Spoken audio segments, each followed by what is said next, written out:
Il-Prim Ministru mexxej Laburista Roberta Bela żar l-Startup Festival u Tech Expo li bħalissa jittellgħu fl-MFCC f'Taqali.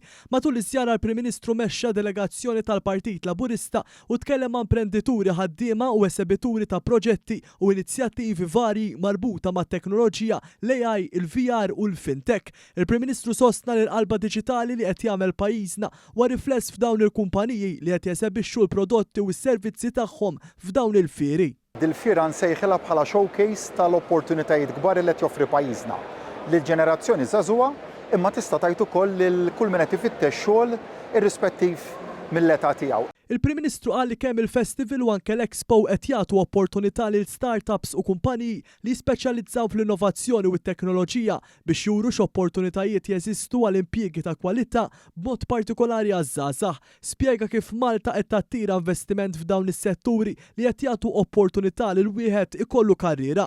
Żied jgħid li bekk il-pajjiż qed jolli l-kwalità ta' impjiegi li qed isir b'sinerġija bejn l-istituzzjonijiet edukattivi u l-intrapriża. Mela hemmhekk fejn irridu nkomplu nitħattu issa illi nelevaw il fuq il-kwalità ta' impjiegi li għandna ġewwa pajjiżna filwaqt li nkomplu nimbuttaw l-ekonomija tagħna li tiddiversifika ruħha mhux biss lejn iċeċ ekonomiċi differenti ma waħda li minn forsi dipendenza ftit eċċessiva fuq il-volumi timxi lejn waħda illi tkun tenfasizza aktar il-kwalità.